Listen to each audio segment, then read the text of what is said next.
You are listening to Season 5 of Future Ecologies.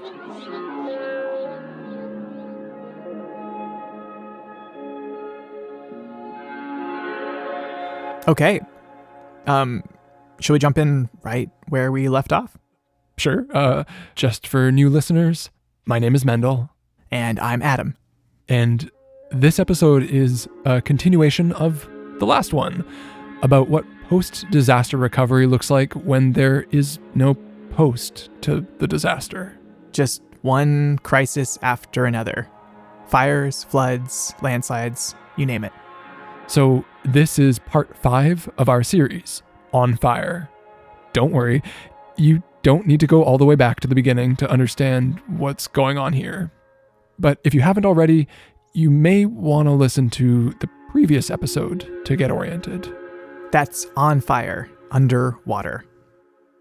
Okay, I think that covers it for housekeeping. Yeah. So when we left off, I was in a truck climbing these awful dirt roads through the 2021 Sparks Lake fire footprint, right outside of the Skeetchestn Indian Bands Reserve. The landscape had been burned 2 years previously, so the trees were all just charred little sticks, and there was a rich understory of wildflowers and medicinal plants that were coming back up. Plants which kept distracting you from your conversation with Sam. Indeed. And that's Sam Draney of Skeetchestn Natural Resources. Also in the truck, Sarah Dixon Hoyle from UBC. And also from Down Under. As we were driving, Sam was telling me about how she became a fire watcher. It goes back to the 2017 Elephant Hill fire, which you explored in detail in the last episode. And at the time, folks in Skeetchestn felt like they weren't getting up-to-date reports about the progress of the fire from BC Wildfire, which is not good when your community is right next to an out-of-control megafire. So they decided to send out a team of their own to track the fire and report back to the community. And this is where our story picks up. There was just one problem. What was that? They were missing a technical person. So I got to go out as the tech, run the iPad, take the pictures, take the track, and then they never pried me back off of that fire. I was on it, like, no, you need me, I have to run the iPad. That's where the team between me and Daryl really developed. He's got the cultural mindset. He's a hunter. He grew up on the land his whole life. He knows every road, every gully, how the wind works in every gully. Who's Daryl? Daryl is the man that we've driven all of the way out into the bush to see. And can you believe it? We're just arriving right now. Convenient. Oh, amazing. We get out at this open meadow, surrounded by a mix of green and black trees, above a lake. Yeah. This is Sedge Lake. So this up here is one of our potato plots, so the Spring Beauty Indian potato. Just up the hill, there are some guys with a little excavator installing fence posts around the patch that Sam is pointing to. They're protecting a number of different experimental plots. Kind of like crop trials? Yeah, but for native plants.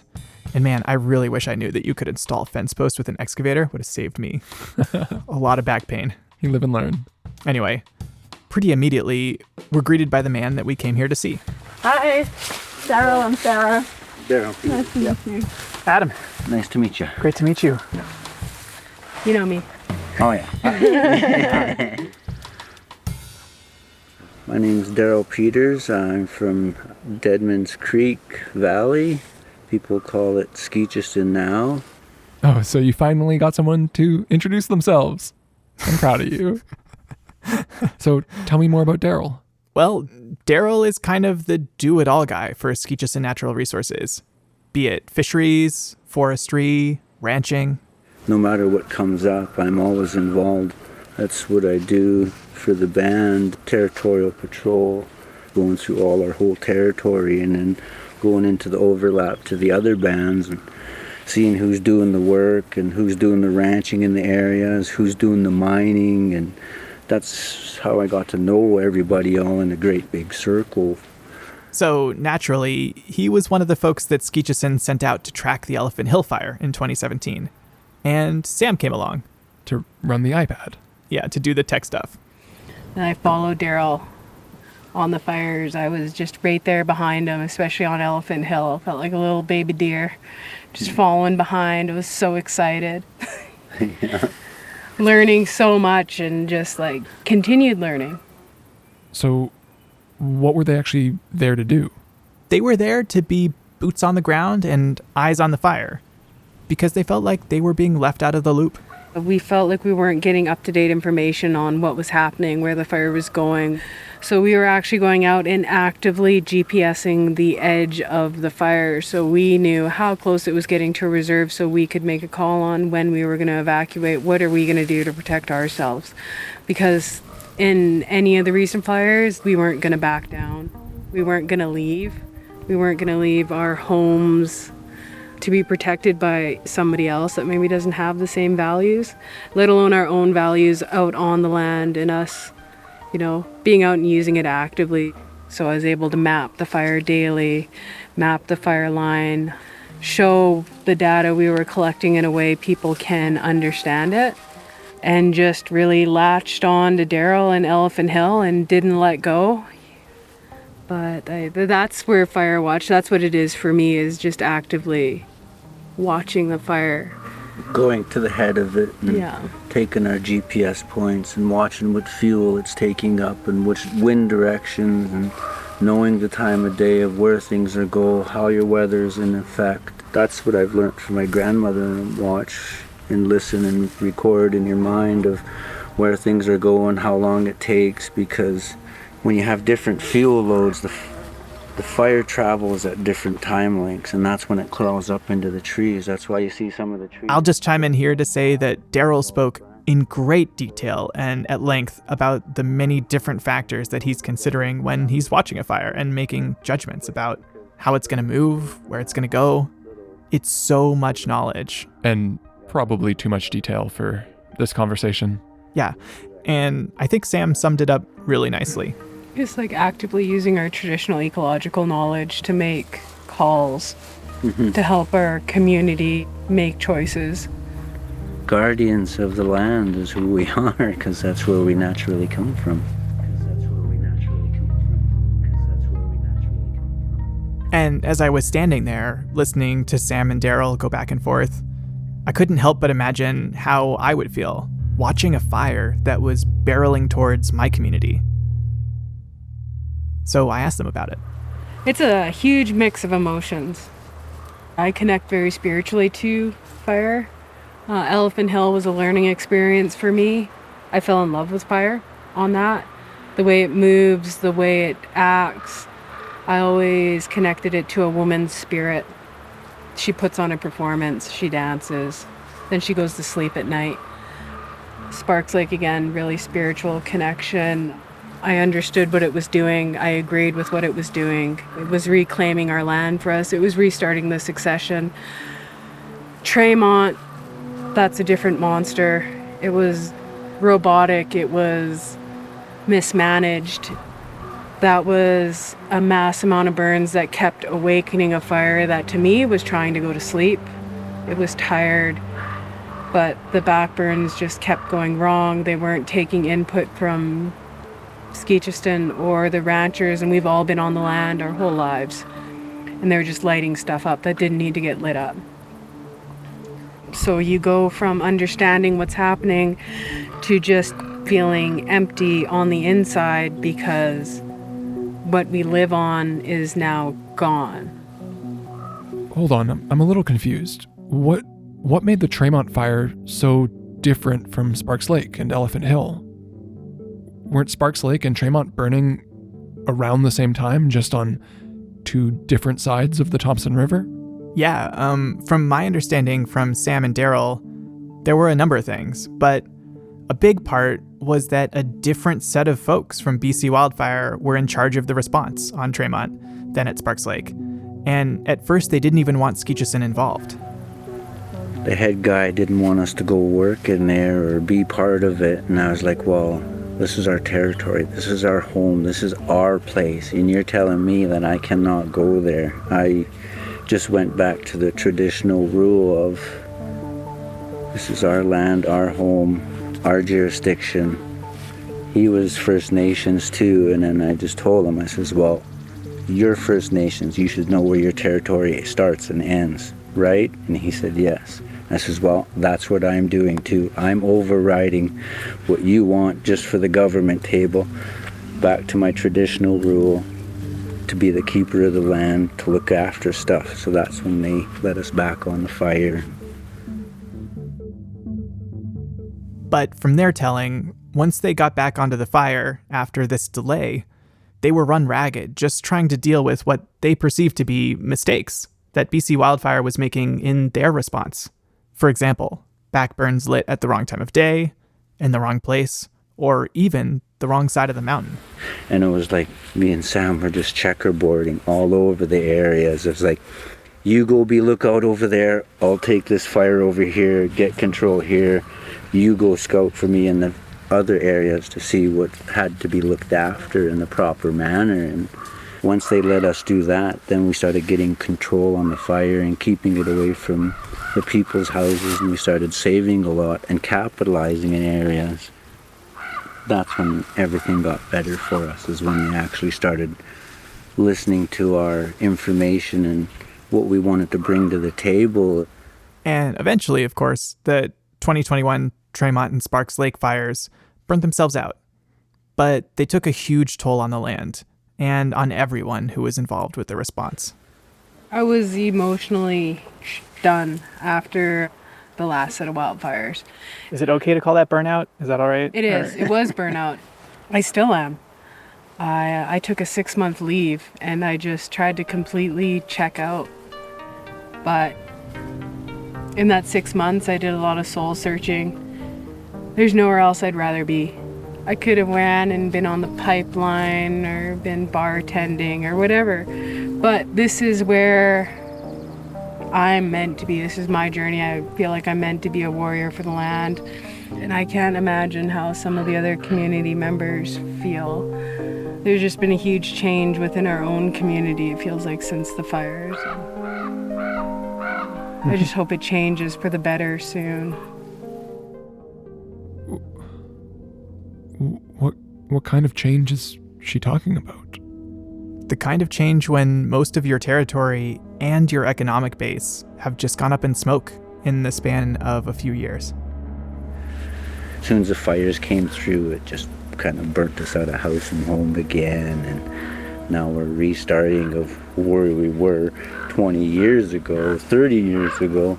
Seeing it from that aspect to this aspect now is a big change for me. And like growing up here and having it all green, and now it's just burnt to matchsticks. That sounds devastating.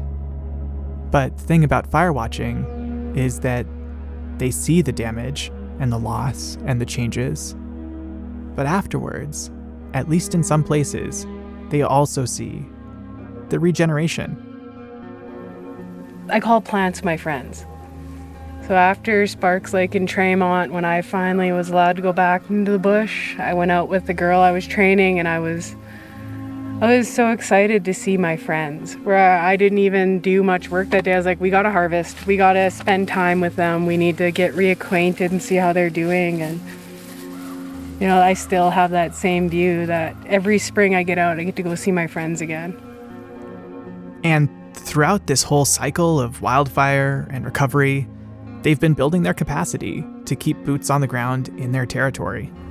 Before, we only used to be just a small, tiny crew of 3 or 4 people like this getting out to do a whole bunch of work, and now it's like 22 to 30 of us. So, for example, with the Skeetchestn Natural Resource Department, in addition to the cultural heritage and the archaeological work, the ecological studies that they do, they've got a territorial patrol that keeps an eye on the land. Before and after the fires, there's a huge amount of pressure on their territory from hunters, recreation, ranching, fishing. And so Daryl and Sam and their team are always on the lookout. Okay, you're on that area, I'm on this area. You watch that side, I watch this side. As soon as we switch sides, you watch that side, I watch this side. And these are the key things we look for. So that's how we look after each other. And then, even though there's still lots of room for improvement, it sounds like there is a lot more conversation and collaboration across the region than there had been in the past, before the megafires. Because we all have good points, and when you get them all aligned, you can accomplish a lot of good things. But when you're not aligned, the things just get jumped around. You blame each other. Oh, they didn't do this, they didn't do that. Well, maybe we should have better communication to get things in order. So now with these mass burns, people have had to really think about, well, what's my partner doing or what's my neighbor doing? And I've seen more people coming to sit together at one table and learning more. We're learning more from each other to move forward in hopefully a good way, to where we don't have to ask. We are still here, we are still stewards, we are still practicing the traditional ecological knowledge that's been gifted to us. But we're open to that collaboration. And we hope that people are open to that from us, because we're still here. We're always going to be here. Like I said to every ministry guy on the fire, we're always here. We're always watching. And now the stress is, how do you manage these areas so that they aren't put back to the same state as they were before the fire?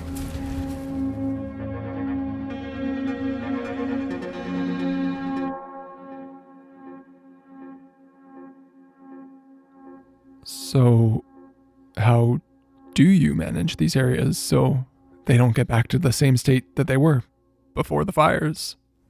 Well, so you know how the last episode we were talking about kind of the immediate recovery efforts after the fire? Yeah. Rebuilding fences, restoring fire guards, and salvage harvesting? Sure, yeah. That's really just the tip of the iceberg in terms of what this land needed after the fires. And Sam and Daryl and Skeetchestn Natural Resources are dreaming much bigger. This might not surprise you at all, but one of the most important tools that they've been using is... cultural fire. Exactly.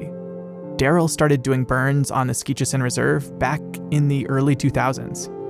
As soon as they said you were going to get charged for burning, I was like, no, I want to start this and start it as a presence so that I have my traditional rights the way my grandmother and them did through generation to generation. And that's why I really, really wanted to bring fire back to the land, because that's our key and that's the one that always saved us.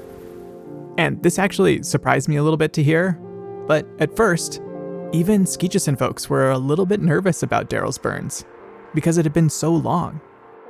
When I first did a few prescribed burns closer to the communities, people were scared, didn't have the proper education, and they didn't believe in what we were doing. And I was like, I'm only trying to make things better here for us.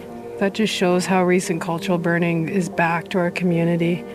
Because I've only learned from Daryl. I've only got to practice and do this under Daryl, where I've got the confidence to start doing it on my own in my own hayfields, where I'm now restrained by my property line. I'm not at Daryl's level to be trusted to go out and do community burns, although I'm right there beside him. But even him talking about doing cultural burns and band members still being afraid. When I interviewed my cat about cultural burning, she's 92 years old. She never practiced cultural burning in her lifetime. She lost that to residential school because we were stopped by legislation. We were thrown in jail. You know, our right was taken away from us by Smokey the Bear. To where even harvesting in a provincial park terrifies my kia, because she was chased out by park rangers. So do you think she's going to try to put fire to the ground? I'm trying to practice my rights and title. I'm trying to better the land, but economics, safety, you know, having to jump through government hoops because we have to ask to practice. It's not recognized yet. The reason why I really take a key to the fire now, know it to a T, is because my family, my first family, was taken on me from a house fire. I don't have the brothers and sisters and everything that I used to have, and now it's just kind of like Now I have to respect the fire of, okay, this could take you and your other families and the family and the generations to come, so this is what you have to learn. And I've learned it to where how to start it, watch it, fight fire with fire on the land, knowing your wind direction and the fuel loads, and to keep it in the areas that you want and the boundaries that you give it. So for now, they're burning just on the reserve, and occasionally also to improve range on adjacent crown land when asked. But there's a lot more work to be done to bring fire, cultural fire, good fire, back to the whole territory. That's why I'm so drawn to fire, to look after the land and the people, and to rejuvenate the land so it brings better vegetation for the animals. So it's a big life cycle. If I quit looking after that, it's going to quit looking after me. So that's why I put my time and all my efforts. I'm supposed to be going out to the lake and have fun with everybody, but no, I'm up in the mountains working all the time. And it's like, yeah, I got to go camping. Yeah, you're going camping to go to work, to get away from everything, sure.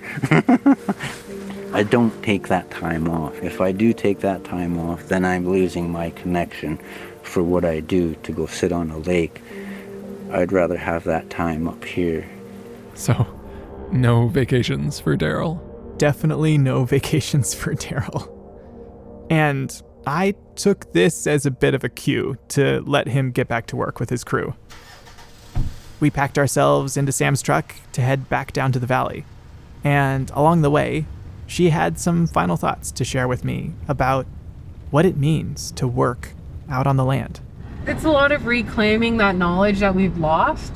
We have lost a lot of elders, and with the residential school, a lot of them had shut down. And I never realized that till really recently, that they just shut down, and they were so insecure with their own culture because they were told, no, that's bad. And you're scared to do it, you're scared to pass that on.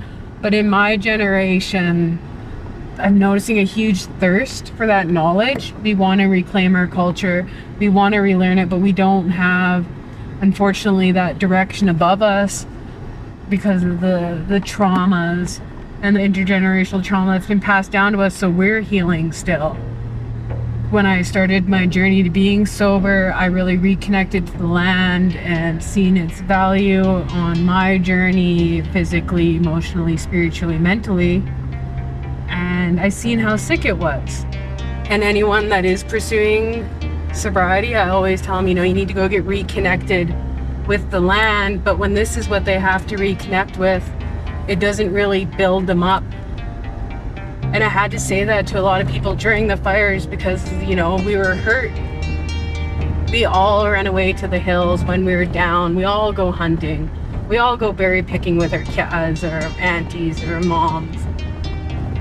So when we got to sit there and watch it burn off, it hurt a lot of us mentally and emotionally. And, I just had to, the only thing I could think of was, it's a phoenix. This had to happen. She's taking back what is hers, but she's going to give us something better. And it's our turn to take care of it better than we have before. Sarah and I said our goodbyes to Sam and her new puppy. And then we headed up Deadman's Creek towards the last stop on our visit. When we come back, I have 2 more voices to introduce. Or reintroduce. That's after the break.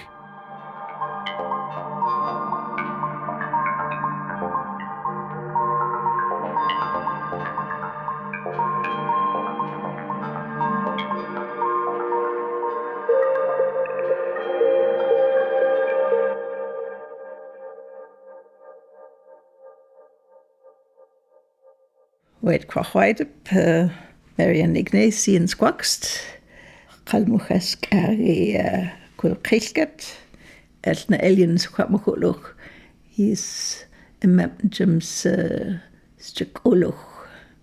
Hello, my name is Marian Ignace. My Secwépemc name is Stukoloch. It was given to me by my husband Ron's auntie, the late Mona Jules. And the name that you see on my email signatures is Gulqishkat, that's my adoptive name, among Haida people, where I started out my research and living in North American Indigenous communities many, many years ago. It's hard to overstate Marianne's credentials. She's the director of the Indigenous Languages program at Simon Fraser University in the Department of Linguistics and Indigenous Studies. She works across BC, the Yukon, and even Southeast Alaska on language documentation and revitalization. Naturally, that work requires Marianne to be a fluent ethnobotanist and ethnoecologist. And this is her husband. I'll turn it over to Ron now to introduce himself. Wake, Ron Ignatian Skeetchestn, Secwépemc and Smalkan. My name is Ron Ignace, and my Shuswap name is Smalkan. Ron was the elected chief of the Skeetchestn Indian Band for over 30 years. In the past, he's served as the chairman of the Shuswap Nation Tribal Council and president of its cultural society. And since 2021, he's served as the very first commissioner of Indigenous languages in Canada. For decades, he and Marianne have co-authored books and papers and overseen an academic partnership between Simon Fraser University and the Secwépemc Nation. Holy smokes. This is a real power couple.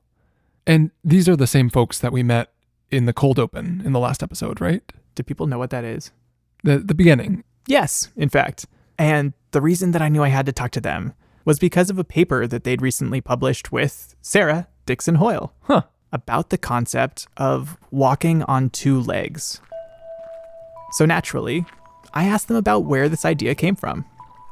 We as Indigenous peoples now are compelled to live in two worlds, basically, My great-grandmother told me, to go out and study the white man's world and come back and help your people. When I was going to university, there was the notion that we as Indian people had no history simply because we lived in a circle. Because if you put your finger in one part of a circle and you go all the way around, you wind up back where you were, right? They're saying Indigenous people don't occupy time and space and thereby don't have history. And I looked at European history. European history is lineal. It's one big long line from the day that Christ was born to where we are now sitting together here today. And I went back and I studied our stories, our spectacle, our traditional stories. Our elders told us that's our university, that's our school. There had to be a synthesis. I couldn't accept the fact that because of listening to our stories, I knew that we had history. And thinking back, Ron realized that even though his people's traditional stories tell about life in terms of cycles, that doesn't necessarily mean that things are going in a circle. If you listen more carefully, it's a spiral. We interact with nature in the process of a dialectical relationship with nature. Nature transforms us and we transform nature within nature, not outside of nature. So that way we evolve and have history, occupy time and space. So I'm sitting there with Ron and Marianne in their kitchen, and Ron is telling me this story. And I'm thinking to myself, I feel like I've seen this image of the spiral before. Okay. So I asked them about it, and they were like, well, yeah, we made an illustration of that spiral, and we put it in a book that we were writing. And then we put it in a paper that we co-authored with Nancy Turner. Nancy Turner. We had her on the show in season 1. Yeah, she's an ethnobotanist rock star.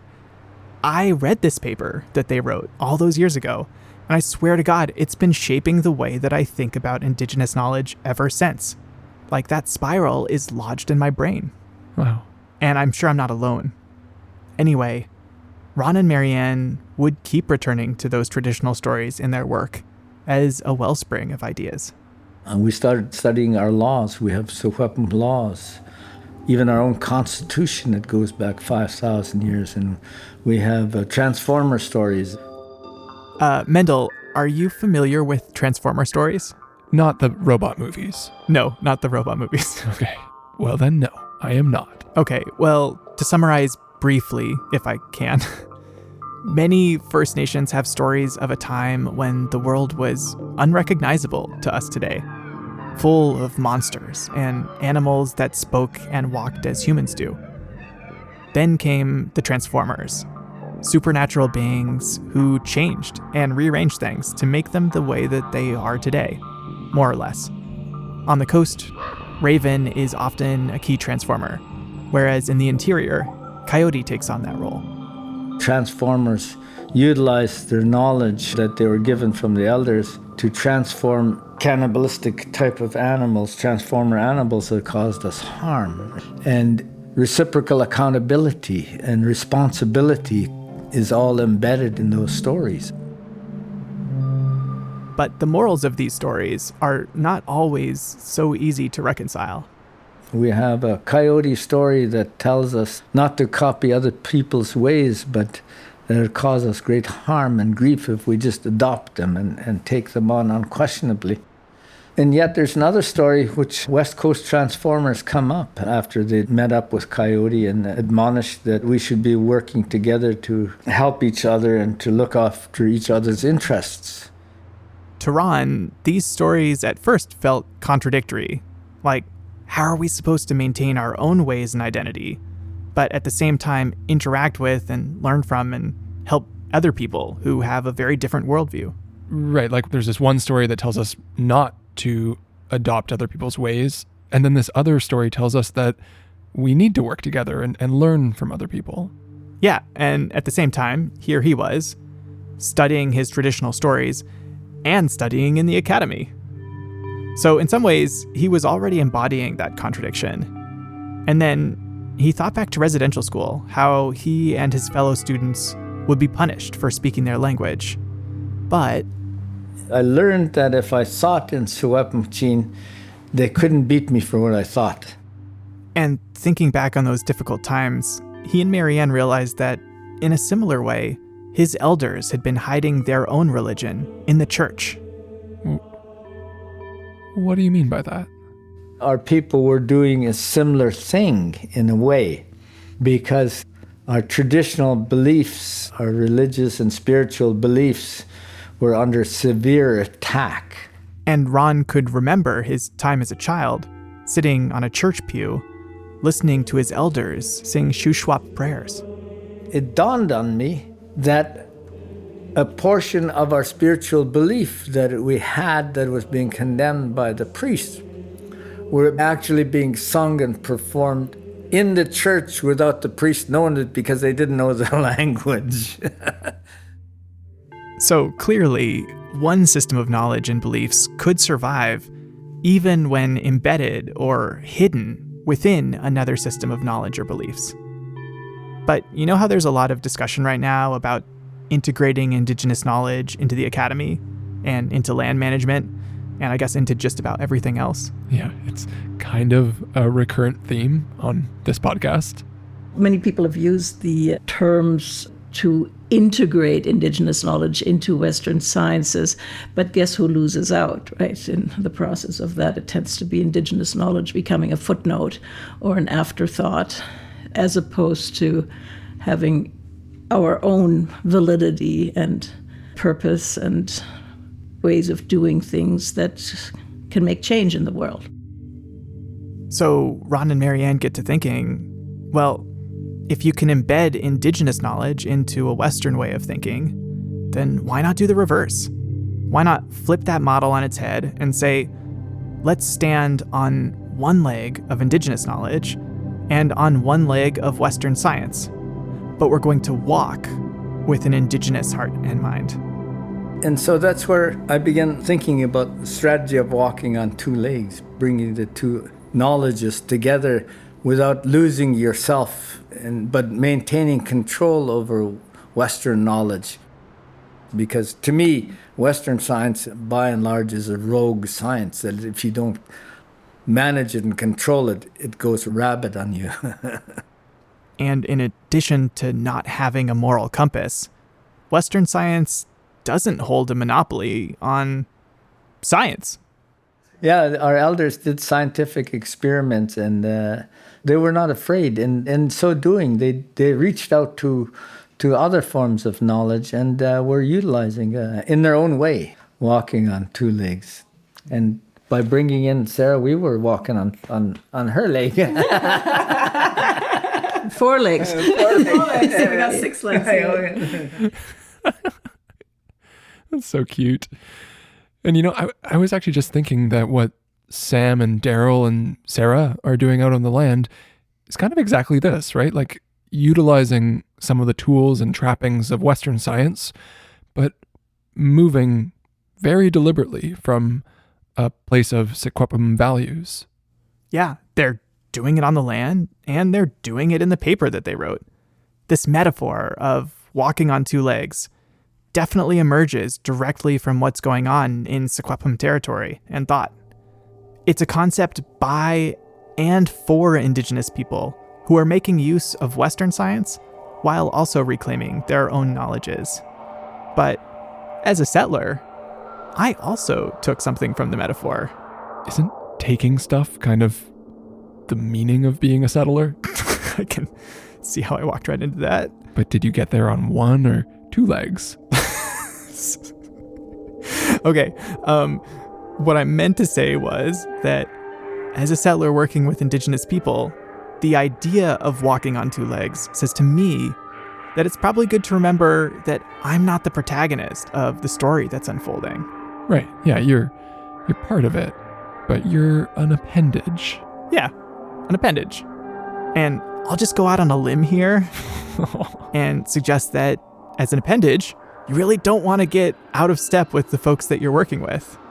A step behind, okay, a step ahead, maybe, but definitely just 1 step at a time, walking in the same direction. And you probably also want to understand the terrain that you're walking on. Yeah. And in that spirit, I'd actually like to zoom out for a moment and just take in the cumulative impacts that I observed during my short time in Secwépemc territory. Like many families, Ron and Marianne were forced to evacuate their homes in both 2017 and 2021. And they've seen the destruction of their territory in real time. We've experienced some really, really profound losses around what's happened to the land. For example, Marianne told me that if you look at the totality of Skeetchestn traditional territory, all of the lands where Ron's ancestors lived since time immemorial, 45 or so % of that has been logged off.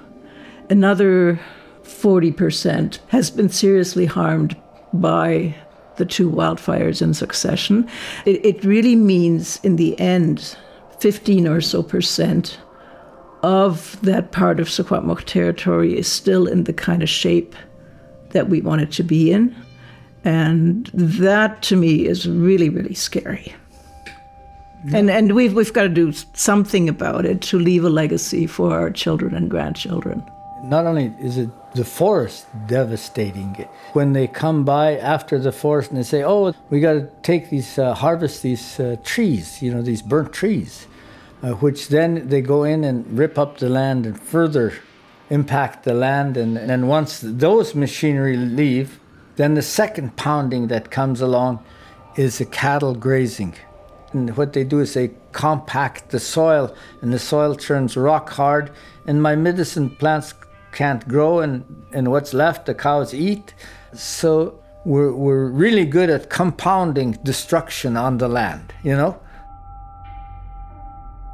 And then on top of that, you add pressure from non-Indigenous hunters, from off-road recreational vehicle use, from mining, from agriculture, and famously, after wildfires, morel mushrooms come up by the ton, and a wave of morel pickers is sure to follow. Right, yeah, I'd heard about how many pickers went to Elephant Hill after the fire. It sounded like an absolute gold rush. I'd heard that Secwépemc actually set up a permit system to deal with the crowds of people that were out on the land. Yeah, that permitting system was actually Ron's doing as chief, in partnership with neighboring Secwépemc nations. And they felt such a system was called for because, legally, in BC, harvesting in the understory is completely unregulated. And as far as I understand Western law, wherever there's a vacuum, if someone occupies it, your law reigns. So Ron thought that the Secwépemc might as well implement their own. So we did that. And it actually did make a huge difference. And in addition to the permit system, they also created designated campsites for the morel pickers. We took off, 13,000 liters of human waste off the mountain and 15,000 pounds of garbage that would have been strewn from one end of the mountain to the other. Wow. Okay. So this was a real innovation in land use, and it was kind of put in place and guided by community interests. Yeah, I think it's actually a great model for how it can be possible to manage the demands on a complex land base like this one. The image I'm getting in my head is, it's really just a landscape that's under incredible human pressure. And then, of course, you add in the climate crisis and these wildfires and the floods, the landslides. These communities keep getting hit, and then they're forced to salvage whatever they can in the aftermath. Puts additional pressure on a landscape that's already so heavily impacted. And this is happening every year, all across this territory and across this country, this continent, and the planet as a whole. I mean, what we're seeing unfold in and around Skeetchestn is a reality that just hasn't come for most of us yet, but is on its way in one form or another. And, you do those immediate things, right? You do the immediate recovery efforts. Yeah. But a lot of that's really just rehabilitation, right? To physical infrastructure, maybe to community infrastructure, but not to the natural infrastructure, not to the ecology, not to the psychic infrastructure. So that means the real damage still hasn't been addressed. Yeah, exactly. It's a lot to process. So I stepped outside with Sarah and I asked her directly, what does post-disaster recovery really mean in a place like this? I don't know if the disaster is over here, If you're in Vancouver, maybe the disaster is over, the smoke is gone. If you're in BC wildfire, you're maybe looking at the next disaster. But again, for people who live here, Sam was saying every year when there's floods, the land is being taken back by the river.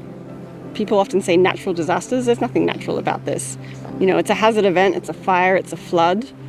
Maybe these are natural processes, but a disaster is a disaster when it impacts things that we care about, when it impacts people, when it impacts, values on the land.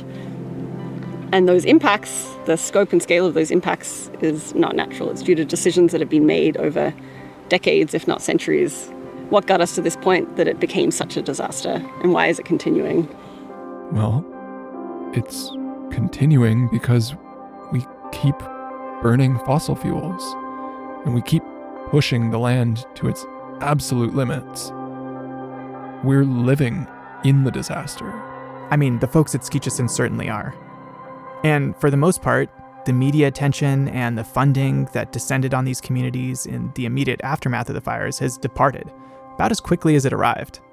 So we go on with our lives thinking maybe that time heals all wounds.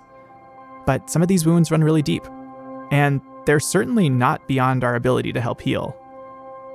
It just seems so clear that we are not investing enough in dealing with the full spectrum of impacts and with the fundamental drivers of those impacts.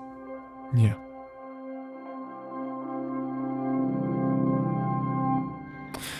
Well, Adam, that's pretty bleak. Honestly, that's the way that I've been feeling lately. And that was my experience up there. I'm not going to sugarcoat it. But I am holding on to this image that Sam placed in my mind of the phoenix rising from the ashes after the fires. I can see it personified in the Secwépemc people, asserting their rights to lead the recovery and restoration of their lands. And as I was standing in Ron and Marianne's backyard, staring out over Dead Man's Creek, Sarah pointed out this beautiful green bend on the edge of the water. So they actually burnt all of this. Ron and his son Joe burnt all of these flats this spring. So they always burn in kind of early spring, so that really green grass down here and across the other side of the river. They lit this whole thing on fire in maybe March sometime, so when there's still kind of snow up on the hill slopes. Yeah, it's come back pretty good. Wow, just burning right along the creek. Yep. I think it was Joe's first time doing like a big burn, so yeah, Ron was showing him the ropes. That's so cool. Yeah, I mean, it was just gorgeous. And you'd never know that they'd burned it earlier that year. And then Sarah pointed over to this little rise of land right next to the house. There is this line, as clear as day, where the burned area stops and the unburned area begins. You can see these bright green colors of crested wheatgrass and brome, these introduced pasture grasses. And there's this really striking line as you look up to this dry hillside. And on the burned side of the line, there's native bunchgrass prairie with these cultural keystone species and wildflowers. I mean, it's just extraordinary. If you'd come here maybe a few months earlier, just after they burned, would have been this sea of beautiful yellow bells, this beautiful yellow lily, which is a cultural keystone plant for the Secwépemc. And on the side that they don't burn, introduced pasture grasses and weeds. It was just an incredible and unmistakable difference. So yeah, it's really, really striking. I've never seen a line like this, and this has really been maintained by the burning that Ron's been doing every year for the past, 10, 15 years. What I heard and taught from my great-grandparents, we had gardens down here in the valley bottom that we tilled and planted and weeded. But we also had other gardens in the mountains that we went and tended to and looked after. And when we got back here and moved to this place, I remembered that we got to know that the wind at a certain time would blow up the valley, and at certain times of the day it would switch and blow down. And so I said, we're going to try to experiment here and use fire to see if we can heal our land, because for a long time I had a whole host of knapweed and such invasive species here. And at first there, I was paying the kids 10 cents a knapweed. You go out and pull a knapweed, I'll pay you 10 cents. I almost went broke. Then I said, reduce it to 5 cents. And then finally I said, no, we're going to go back the old traditional way and we're going to use fire. And we did for, about 15 years. I would set a fire out here in one end, time of the day, and switch it around and start a fire in another part, and then the wind would bring them together and put it out. And one day we went out behind the house, and Marianne came rushing back in and said, hey, there's tsawalyo growing out here. And we found that also qoqila, which is a storied plant. Those are 2 keystone plants that hadn't grown on this mound for 100 years. And standing there, staring at that solid line between restoration on one side and neglect on the other, it was as good a reminder as I've ever had that transformation is always possible. We have one great word that I like to say to people and give them an idea of what our thought processes are. And that word is tul. That was one of the first few words that Coyote uttered when he came down. And the definition of that word is the ability for one to utilize their energy to transform matter. And that word ripples through all our transformer stories coming down, and we've learned a lot of ways on how to live on the land to deploying that, We understood from the beginning of our time, I believe, that how the whole universe worked was from energy into matter and matter back into energy. And we learned from that. And we're keeping that tradition and revitalize our traditional knowledge of ways of living, and hopefully to create a better life for our children and our people. This episode of Future Ecologies was produced and hosted by Mendel Skolsky and myself, Adam Huggins. It features the voices of Sam Draney, Daryl Peters, Marianne Ignace, Ron Ignace, and Sarah Dixon Hoyle, with music by Thumbug, Spencer W. Stewart, and Sunfish Moon Light. Big thanks to Lux Meteora for the cover artwork, which is a lovely diptych for both episodes in this miniseries. Thanks also to Isla Takanaka and Ava Stanley, who interned with us for this episode, and to Sarah Dixon Hoyle for inviting me to visit the interior. You can find links, citations, and a transcript for this episode, plus photos from my road trip to Cache Creek and Skeetchestn at futureecologies.net. Finally, this independent, ad-free podcast was made possible by the support of our wonderful community on Patreon. To get early episode releases, bonus behind-the-scenes content, and our lovely Discord server, join us at patreon.com/futureecologies. If you can't support us financially, write us a review, and keep sharing us with your friends. That's really how the show gets around, and we really appreciate all of you who take the time to recommend us to others. You know who you are. All right, until next time, thank you for listening.